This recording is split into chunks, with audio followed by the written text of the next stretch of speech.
پھر اس کا نسب کہا جائے گا یہ صرف ماں کا بیٹا ہے. کس کا یہ بیٹا؟ یہ ماں کا بیٹا ہے. اور اس کا نتیجہ اس صورت میں ظاہر ہوگا کہ کل کو جب میراث کا مسئلہ آئے گا کہ بھئی اسے میراث ملے گی یا نہیں، تو وہ صرف اور صرف ماں کا وارث کہلائے گا. باپ کی میراث میں سے اسے حصہ نہیں ملے گا، جس نے زنا کیا ہے اس کی میراث میں سے اس کو حصہ نہیں ملے گا، بلکہ صرف ماں کا وہ کیا کہلائے گا؟ وارث کہلائے گا. ایسے ہی وہ مر جاتا ہے اور اس کے پاس مال ہے تو بھی اس کی ماں وارث ہوگی، نہ یہ باپ وارث ہوگا زناکار، اور نہ وہ دوسرا باپ وارث ہوگا جس نے انکار کر دیا کہ میرا بچہ نہیں ہے. ٹھیک ہے، تو یہ اس شکل میں اس کا نتیجہ اور فائدہ ظاہر ہوگا کہ بھئی کیا مطلب ہے اس کا کہ ماں سے نسب ثابت ہوگا. تو اس کا یہ مطلب ہے.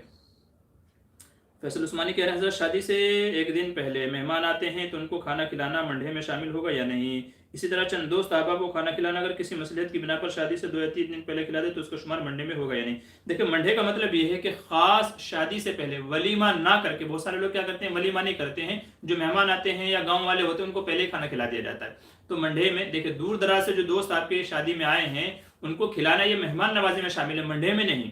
منڈے میں جب ہوگا جب کہ آپ خاص اس نیت سے آپ ان کو کھانا کھلاتے ہیں کہ میں ولیمہ نہیں کروں گا بلکہ پہلے ہی ان کو کھلا پلا کے گاؤں والوں کو، پڑوسیوں کو، جو دوسرے دوست و احباب ہیں شادی سے پہلے ہی کھلا کے ان کو فارغ کر دوں، اب میں ولیمہ نہیں کروں گا.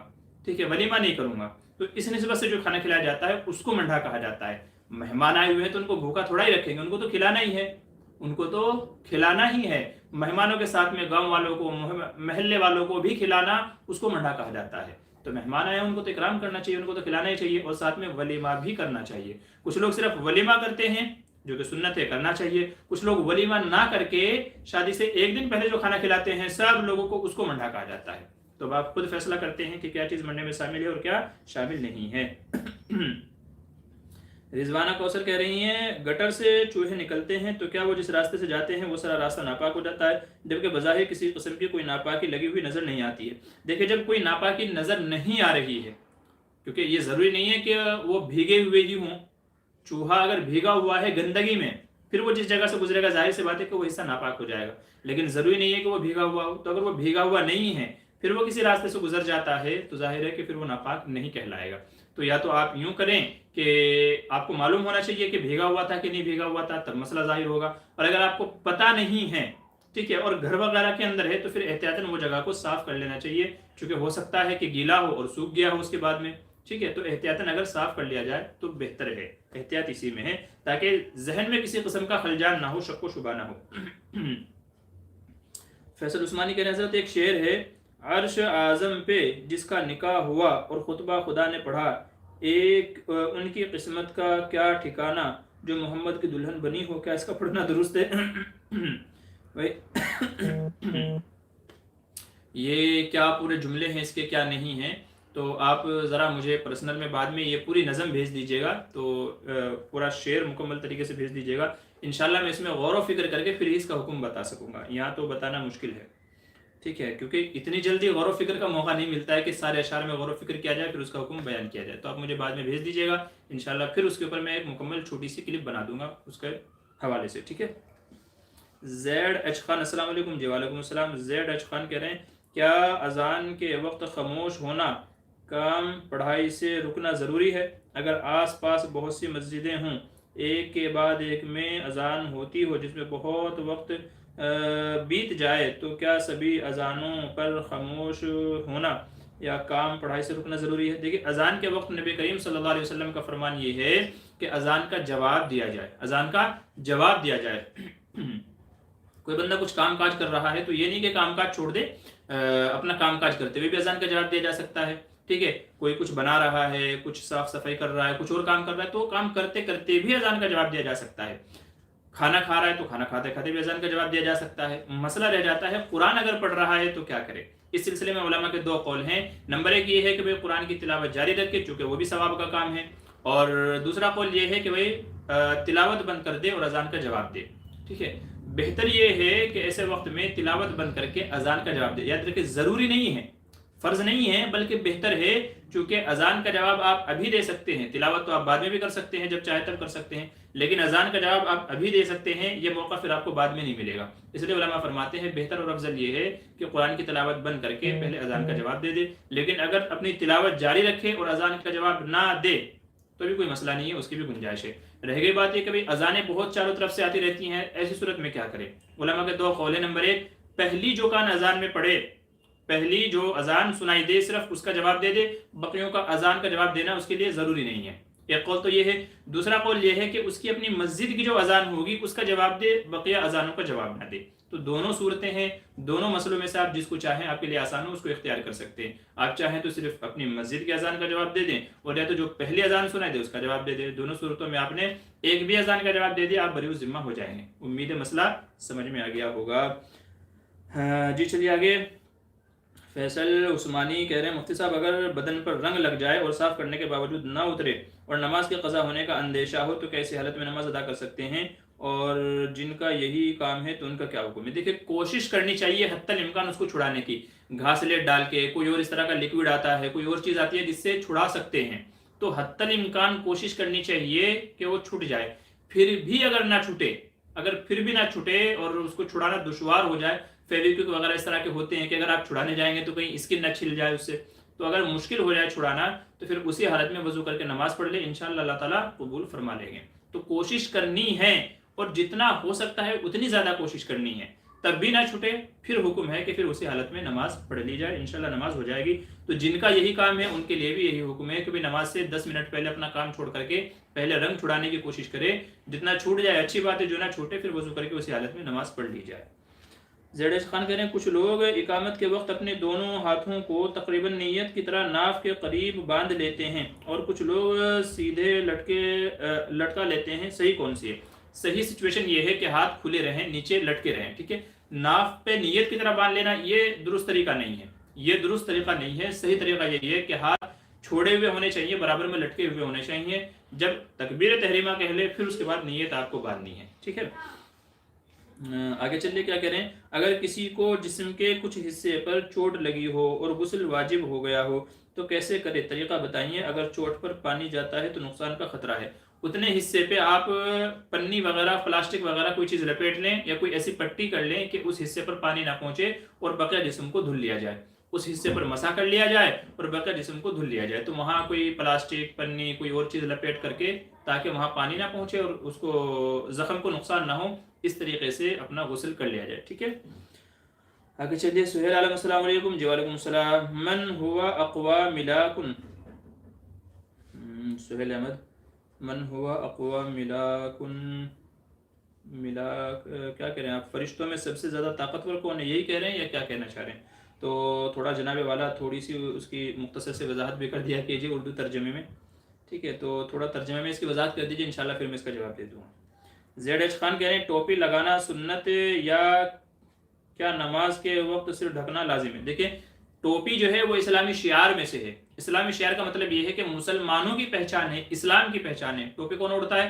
مسلمان پہنتے ہیں، مسلمان اوڑھتے ہیں، اور جس بندے کے سر پہ ٹوپی ہوتی ہے تو دور سے ہی نظر آ جاتا ہے کہ ہاں یہ بندہ مسلمان ہے، اور جس کے سر پہ ٹوپی نہیں ہوتی، پینٹ شرٹ پہنا ہوا ہے، داڑھی کٹی ہوئی ہے، تو اس کو پہچاننا مشکل ہو جاتا ہے کہ یہ مسلم ہے کہ غیر مسلم ہے۔ تو اس لیے ٹوپی تو ہر وقت پہننا چاہیے۔ نبی کریم صلی اللہ علیہ وسلم سے پوری زندگی میں سوائے حج عمرے کے ٹوپی نکالنا ثابت ہی نہیں ہے، بلکہ آپ ہمیشہ سر پر عمامہ پہنے رہتے تھے، ہمیشہ سر پر عمامہ پہنے رہتے تھے سوائے حج عمرے کے، ان ارکان کے، ٹھیک ہے۔ تو اس لیے ہمیشہ ٹوپی پہننے کا اہتمام کرنا چاہیے کہ اس سے آدمی کے مسلمان ہونے کا پتہ لگتا ہے، سامنے والے کو سلام کرنے میں آسانی ہوتی ہے، پہچاننے میں آسانی ہوتی ہے۔ اسی لیے ٹوپی ہر وقت پہنے رہنا چاہیے، اور کم سے کم نماز کے وقت تو اوڑھ ہی لینا چاہیے، پہن ہی لینا چاہیے۔ بہت سارے لوگوں کو دیکھتے ہیں کہ بیچارے نماز کے وقت بھی نہیں پہنتے ہیں، وہ کھلے سے ایسے ہی نماز پڑھتے ہیں۔ تو افسوس ہے ان لوگوں پر کہ بھئی حضور نے تو زندگی میں کبھی عمامہ تک نہیں اتارا، اور آپ کو ٹوپی، ہونا تو یہ چاہیے کہ ہم عمامہ پہن کر کے نماز پڑھیں جو حضور پڑھا کرتے تھے، حضور کی سنت ہے، اور ہم لوگ ٹوپی ہی نہیں پہنتے ہیں،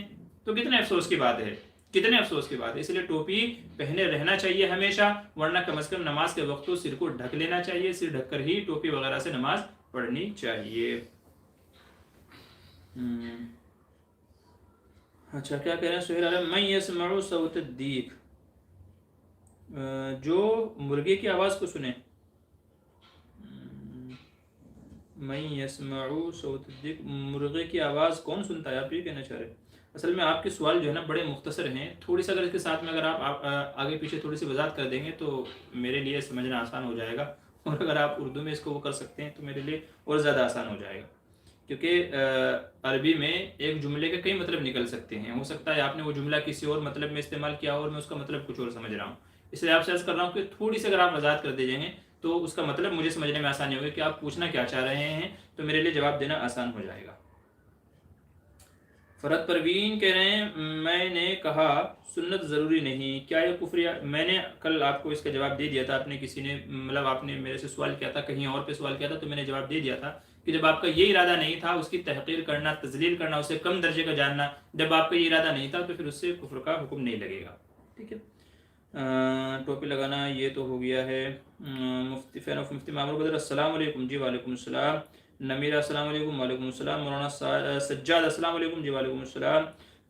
صاحب عالم کہہ رہے ہیں السلام علیکم، یہ حدیث ہے کہ آپ صلی اللہ علیہ وسلم نے فرمایا جو بندہ نکاح کرے اور مہر نہ دینے کی جس کی نیت ہو وہ اپنی بیوی سے زنا کر رہا ہے۔ جی ہاں، یہ حدیث ہے، اس طرح کی حدیث ہے، بلکہ ابھی ہمارا جمعے کا جو بیان چل رہا ہے اس میں یہی ٹاپک چل رہا ہے، بیویوں کے حقوق کیا ہیں، ان میں سے ایک حق تھا مہر دینا، تو اس کے حوالے سے میں نے یہ ہمارا، اگر آپ پچھلے جمعے کا بیان سنیں گے، بیوی کے 3 مالی حق کیا ہیں، بیوی کے 3 مالی حقوق، ابھی میرے خیال سے 3-4 دن پہلے میں نے اپلوڈ کیا تھا، تو اس میں آپ کو اس کی مزید تفصیل مل جائے گی۔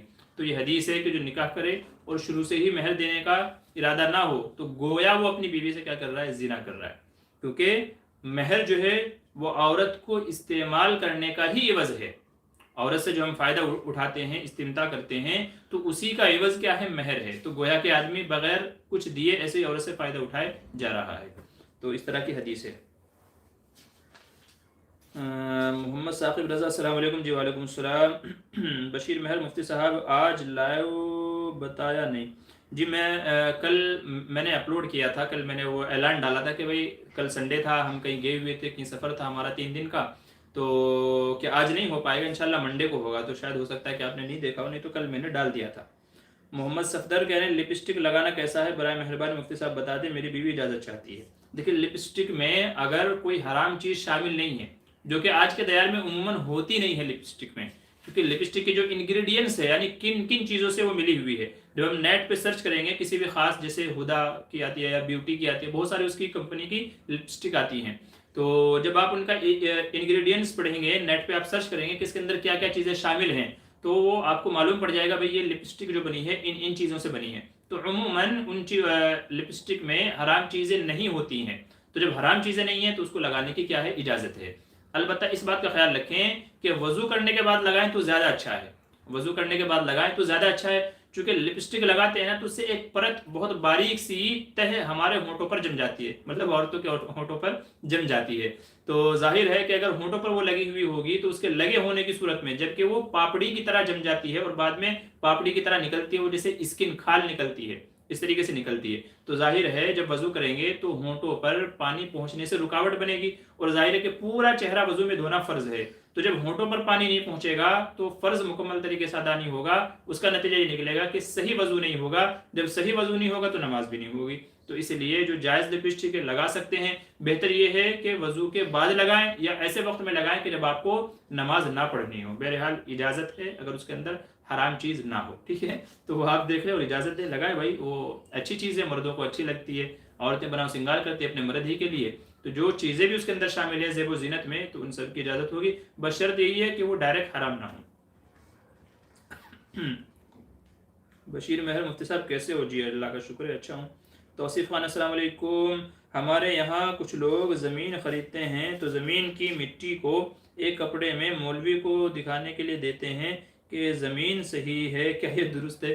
مولوی صاحب کیسے بتائیں گے؟ یہ تو ہندوؤں کا طریقہ ہے کہ بھائی جنم کنڈلی کسی کے سامنے رکھتے ہیں، جس کی جنم کنڈلی بنا کے دو، یہ بچہ آگے چل کے کیا بنے گا، کیا کرے گا، اس کی قسمت میں کوئی دوش نہیں ہے، یہ تو نہیں، تو مولوی صاحب مٹی سے کیسے بتائیں گے بھائی؟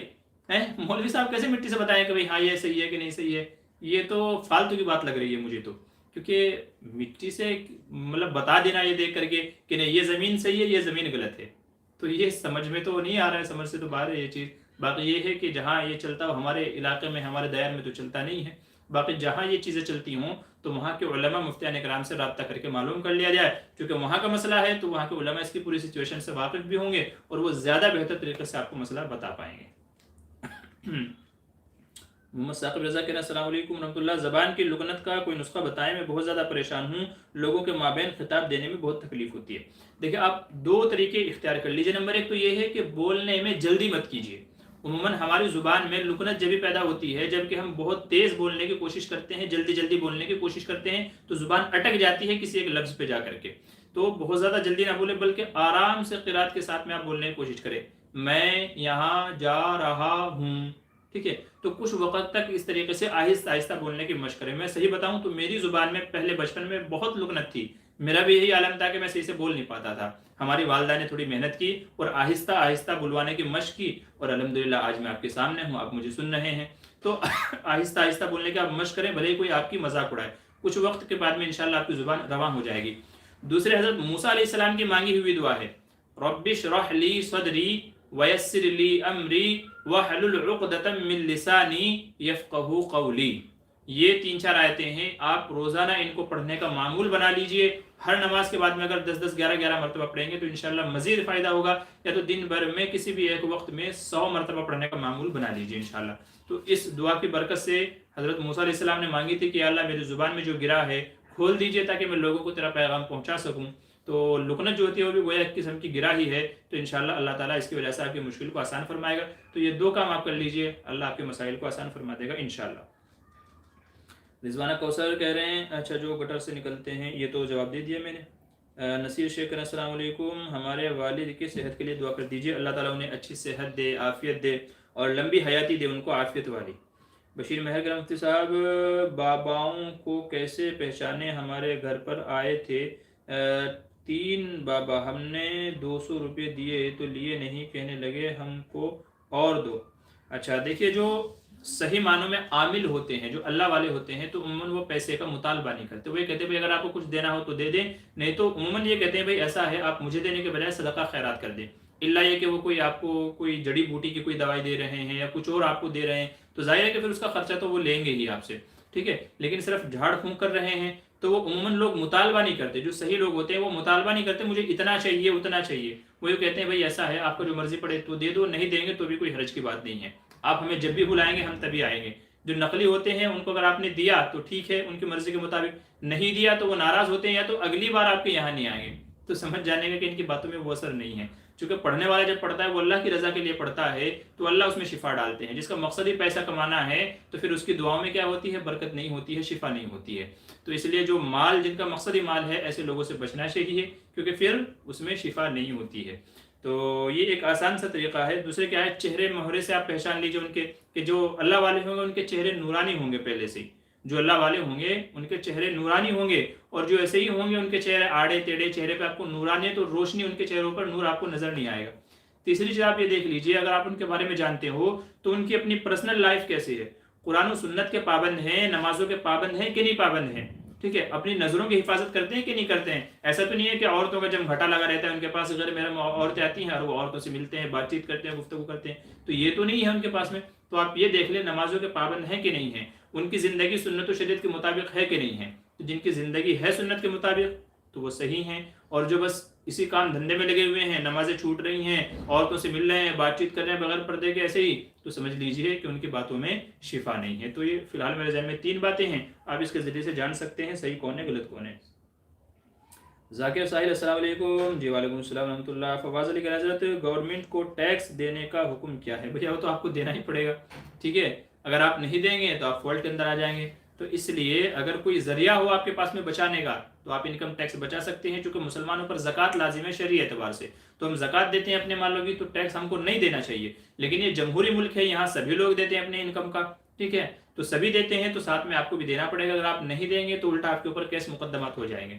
تو اس لیے دینا تو پڑے گا ہی. البتہ شریعت نے یہ اجازت دی ہے کہ اگر کچھ ایسی شکلیں ہوتی ہیں، کچھ صورتیں آپشن ہوتے ہیں کہ جن کے ذریعے سے آپ انکم ٹیکس دینے سے بچ سکتے ہیں یا آپ کو کم دینا پڑے گا، تو اگر وہ شریعت کے دائرے میں رہ کر کے جواز کی شکل میں آتے ہیں تو پھر اس طریقے سے آپ اپنا انکم ٹیکس بچا سکتے ہیں یا کم کر سکتے ہیں، ٹھیک ہے. وہ کسی آپ مفتی صاحب سے جا کر کے پرسنلی مل کر کے ان سے آپ ڈسکس کر سکتے ہیں، مشورہ کر سکتے ہیں. تو وہاں سے آپ کو بہت سارے آپشن اور چیزیں آپ کو مل جائیں گے. زیڈ ایچ خان کہہ رہے ہیں سفر پر عورت کو اپنے ساتھ کسی محرم کو رکھنا ضروری ہے، لیکن اگر کسی عورت کا کوئی بھی محرم حیات نہیں ہو تب ایسا کیسے ممکن ہے کہ بھئی اس کا کوئی بھی محرم نہ ہو؟ بیٹا ہوگا، بھائی ہوگا، باپ ہوگا، وہ نہیں ہے تو کم سے کم شوہر رکھے. شوہر کا بھی انتقال ہو گیا ہے تو دوسرا شوہر کرے. عورت کو اکیلا رہنا کا کہا ہی نہیں گیا ہے. اگر اس کا کوئی بھی محرم نہیں ہے، سوال یہ ہے وہ خرچہ کیسے اٹھائے گی اپنا، وہ خرچہ اپنا کیسے اٹھائے گی. تو اس لیے شوہر کا اگر انتقال ہو گیا ہے تو کسی سے شادی کرے. اکیلی عورت کو ایسے ہی بغیر شادی کے رہنا اس کو شریعت نے پسند نہیں کیا ہے، اسلام نے پسند نہیں کیا ہے. بلکہ آپ حضور کا زمانہ اٹھا کر کے دیکھ لیجئے کہ جو بیوہ ہو جاتی تھی کوئی نہ کوئی ان سے نکاح کر لیتا تھا یا وہ کسی سے نکاح کر لیتی تھی. تو محرم تو رکھنا ہی رکھنا ہے. زندگی میں بہت سارے مواقع آتے ہیں، عورت کی عزت کی حفاظت کون کرے گا؟ اس کے محرم ہی کریں گے نا. باقی تو بھوکے بھیڑیے ہیں آج کے زمانے میں جو دوسروں کی عزتوں پر نظر ڈالے ہوئے ہیں کہ موقع ملے اور ہم چانس مار لیں. تو ایسے میں کون اس کی حفاظت کرے گا عزت کی؟ ظاہر ہے کہ شوہر ہی حفاظت کرے گا. تو عورت کو چاہیے کہ وہ کسی سے شادی کر لے تاکہ ایک محافظ کی شکل میں اس کو محرم مل جائے، اور اس کے آنے جانے کے مسئلے ہیں، دوسری ضروریات بھی ہیں، وہ بھی آرام سے کیا ہو جائیں، پوری ہو جائیں. ٹھیک ہے. باقی یہ ہے کہ جب تک نہیں ہے تو پھر کیا کریں گے؟ گنجائش دینی پڑے گی اس کو. گنجائش تو دینی پڑے گی. جب تک ہے ہی نہیں ہے، اس کے پاس میں کوئی آپشن نہیں ہے، تو پھر گنجائش دینی پڑے گی. کیا کریں گے؟ لیکن اس میں بھی یہ ہے کہ ضرورت ہو تو ہی باہر نکلے. بلا ضرورت کے گھومتی نہ پھرے کہ بھائی میرے پاس کوئی بھی نہیں ہے، گھوم رہی ہے یہاں وہاں. تو ایسی صورت میں صرف ضرورت کی حد تک باہر نکلے. بلا ضرورت باہر نکلنا اس کے لیے کیا ہوگا؟ جائز نہیں ہوگا. ابو الکلام السلام علیکم ورحمۃ اللہ وبرکاتہ. خیریت سے ہیں؟ جی وعلیکم السلام، اللہ کا احسان ہے. ذاکر حسین کہہ رہے ہیں رضوانہ کوثر کے سوال پر جیسے ہی نظر پڑی فوراً مفتی صاحب کا جواب سن کر مسکراہٹ سے آ گئی. اچھا جی شکریہ. علی اکبر کہہ رہے ہیں صاحب ایک عام آدمی کیسے پہچانے کہ قرآن کی آیت بالکل ویسے لکھی ہے؟ میرے دوست جن کا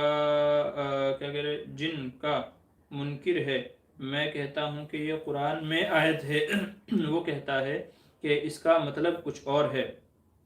دیکھیں اس کا مطلب کیا ہے کیا نہیں ہے. اکثر قرآن کریم کی آیتوں کی تفسیر صحابہ سے بھی منقول ہے. ابن عباس ہے، ابن مسعود وغیرہ ہیں، تو ان سے قرآن کریم کی آیتوں کی تفسیر بھی منقول ہے. صحیح بخاری پڑھی ہے، صحیح مسلم پڑھی ہے، بہت ساری جو ہے قرآن کریم کی آیتوں کی تفسیر ہے. اس کے علاوہ علماء اہل حق نے قرآن کریم کی تفسیریں نقل کی ہیں. تو بے شمار قرآن کریم کی تفسیریں اس زمانے میں موجود ہیں. تو اپنے ساتھی سے کہیے اگر آپ کو اس آیت کا مطلب جاننا ہے تو آپ علماء کی تفسیریں پڑھیں، ان میں سرچ کریں کہ اس آیت کا مطلب کیا بیان کیا گیا ہے. اکثر علماء نے جو مطلب بیان کیا ہے تو اس کا مطلب وہی ہے، اس کا مطلب وہی ہے. اور اگر حدیث میں کسی بات کا مطلب بیان کیا گیا ہے تو ظاہر ہے پھر تو کسی کو اشکال ہی نہیں ہونا چاہیے، خلجان ہی نہیں ہونا چاہیے. اچھا اس سے ایک یہ سوال پوچھنا کہ تمہیں کیسے پتا کہ اس کا یہ مطلب نہیں ہے؟ ٹھیک ہے، جو کہہ رہے ہیں کہ اس کا یہ مطلب نہیں ہے ان سے پوچھنا تمہیں کیسے پتا کہ اس کا یہ مطلب نہیں ہے؟ کہ جبریل نے آ کے بتایا تھا، یا وہی تمہارے اوپر اتری تھی، یا اللہ نے بتایا؟ تمہیں کیسے پتا کہ اس کا یہ مطلب نہیں ہے؟ تم دلیل دو. اس سے بھی تو سوال بنتا ہے نا بھائی. اگر ہمارے ذمے ہے کہ بھائی اس کا کیا مطلب ہے، ہم دلیل دیں، تو اس کے ذمے بھی تو یہ لازم بنتا ہے نا کہ بھائی اس کا یہ مطلب نہیں ہے، تمہیں کیسے پتا؟ تم بھی تو دلیل لانا کہ نہیں اس کا یہ مطلب نہیں ہے، کچھ اور مطلب ہے. کچھ اور مطلب ہے، تمہارے پاس کیا دلیل ہے؟ ہو سکتا ہے یہی مطلب ہو. ٹھیک ہے، تو اس لیے ان سے کہیں نمبر ایک تو پہلے آپ دلیل دو کہ اس کا یہ مطلب نہیں ہے. دوسرے یہ ہے کہ بھئی آپ علماء کی تفسیریں پڑھ لیں، ایک دو نہیں آپ 10 تفسیریں پڑھیں. 10 تفسیروں میں سے اکثر بات کو اس کا جو اکثر مطلب علماء نے بیان کیا گیا ہے تو سمجھ لو اس کا وہی مطلب ہے. ٹھیک ہے، اپنی عقل نہیں دوڑانی چاہیے. ذاکر ساحل کے حضرت آپ کا تعارف؟ جی میرا نام محمد معمور بدر ہے اور میرا وطن جو ہے وہ سہارنپور ہے جو بزرگوں کا شہر کہلاتا ہے. میری فراغت مظاہر علوم سے بھی ہے، دارالعلوم سے بھی ہے. اور اس وقت جو ہے میں ممبئی شہر میں جوگیشوری میں رہتا ہوں. یہاں پر میری امامت بھی ہے، مدرسہ بھی ہے، اور الحمدللہ آن لائن یہ مسئلے مسائل کی خدمات وغیرہ بھی ہیں، دارالفتہ بھی ہے. اور انشاءاللہ کچھ ہی وقت میں دارالقضاء بھی جوگیشوری کے اندر وجود میں آ جائے گا. آپ دعا کریں، ماشاءاللہ اس کا کام چل رہا ہے، اکثر اس کی چیزیں ہو گئی ہیں، تھوڑا سا کام باقی ہے انشاءاللہ کچھ ہی وقت میں، تاکہ لوگ اپنے شرعی مسائل دارالقضاء میں آ کر کے، دارالفتہ میں آ کر کے اپنے مسائل کو حل کریں. تو یہ میرا مختصر سا تعارف ہے. واضح کہنا حضرت مفتی طارق صاحب پہ جو اریسٹ کرنے کی مانگ کی گئی ہے اس میں آپ کیا موافق ہیں؟ دیکھیں مفتی طارق مسعود سے کیا مسئلہ ہوا؟ دیکھیں میں 3 دن سفر میں تھا اور غالباً یہ شاید 2-3 دن پہلے کا ہی مسئلہ ہے. تو کیا مسئلہ ہوا، کیا بات چیت ہوئی، کس نے کیا مانگ کی، تو مجھے پتہ ہی نہیں ہے اس سلسلے میں. تو جب مجھے کسی چیز کے بارے میں پتہ ہی نہیں ہے ابھی تک کے، تو میں اس کے بارے میں کیسے لب کشائی کر سکتا ہوں؟ تو فی الحال تو میں خاموش ہی ہوں. باقی میں تحقیق کروں گا مسئلہ کیا تھا بھائی، کیا چیز تھی، تو اس کے بعد پھر انشاءاللہ میں اس سلسلے میں بات چیت کروں گا، اگر وہ بات چیت کرنے کے لائق ہوئی تو. ٹھیک ہے، نہیں تو ظاہر سی بات ہے کہ جو فالتو کی باتیں ہیں پھر ان کے پیچھے پڑنے کا کوئی مطلب نہیں ہے. ذاکر ساحل کہہ رہے ہیں قاری حمزہ صاحب کا سوال ہے کہ اگر 2 رکعت نماز پڑھی اور پہلی یا دوسری رکعت میں ایک سجدہ رہ گیا اور سجدہ سہو بھی میسر نہ آئے تو یا نماز درست ہوئی یا دوبارہ سے ادا کرنی پڑے گی؟ دیکھیے نماز میں ایک رکعت میں 2 سجدے فرض ہیں، دونوں کے دونوں سجدے فرض ہیں. تو چاہے نماز 2 رکعت والی ہو چاہے 4 والی ہو، اگر ایک بھی سجدہ رہ گیا اور اس کو ادا نہیں کیا، یاد آنے پر نمازی میں یاد آ گیا لیکن اس کو ادا نہیں کیا، تو نماز نہیں ہوگی، دوبارہ پڑھنی پڑے گی۔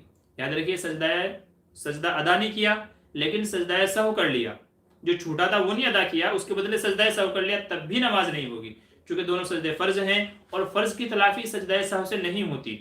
واجب چھوٹ گیا ہے تو سجدہ سہو ہوتا ہے، اگر فرض چھوٹ گیا تو سجدہ سہو سے کام نہیں چلے گا بلکہ نماز دوبارہ ہی پڑھنی پڑے گی۔ امید ہے بات سمجھ گئے ہوں گے۔ توقیر عالم کرے سری نماز میں اگر امام صاحب جہری تلاوت کرنے لگے تو مقتدی کیسے روکے؟ سبحان اللہ، اللہ اکبر، اس طریقے کا اشارہ کر دے، تو سبحان اللہ، اللہ اکبر آپ بولیں گے تو انشاءاللہ امام صاحب کو کیا ہو جائے گا، اس کے اوپر تنبیہ ہو جائے کہ ہاں کچھ غلطی ہوئی ہے۔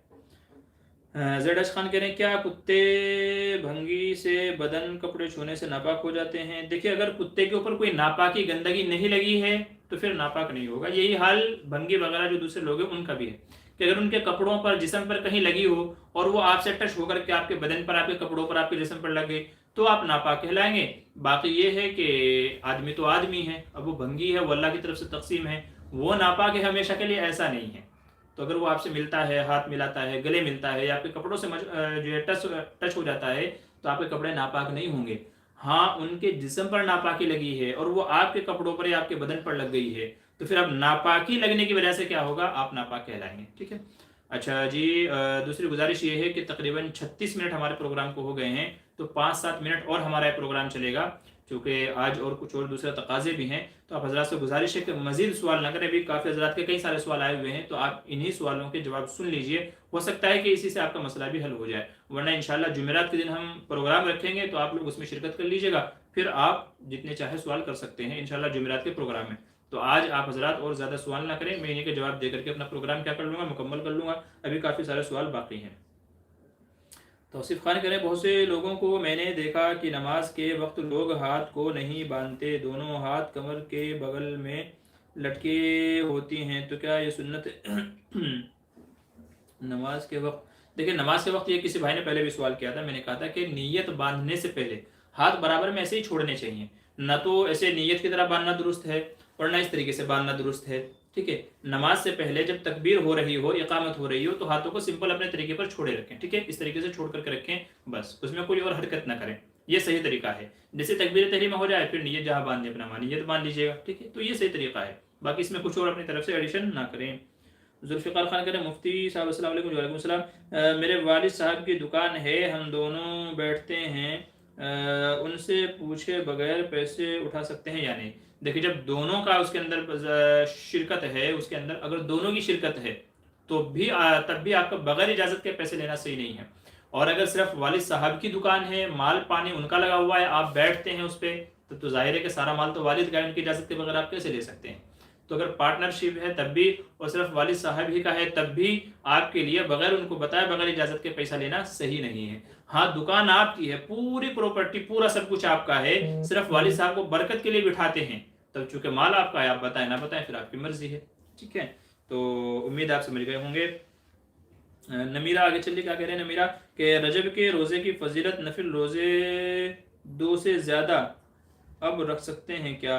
رجب کے روزے، رجب کے کون سے روزے ہوتے ہیں؟ غرہ رجب کی رات، مطلب رجب کی پہلی رات کی تو فضیلت ہے بعض حدیث میں، باقی رجب میں آپ کون سے روزے کی بات کر رہے ہیں تو فی الحال تو میرے علم میں نہیں ہے، ٹھیک ہے، تھوڑا اور وضاحت کر دیں کون سے دن لوگ روزہ رکھتے ہیں، کس نیت سے رکھتے ہیں؟ باقی ہر مہینے کی جو ایام 20 کے روزے ہیں تو وہ تو ہر مہینے میں ہیں، رجب کا کون سا خاص روزہ آپ جس کی بات کر رہے ہیں تھوڑا اس کی وضاحت کر دیجیے، پھر انشاءاللہ میں جواب دے دوں گا۔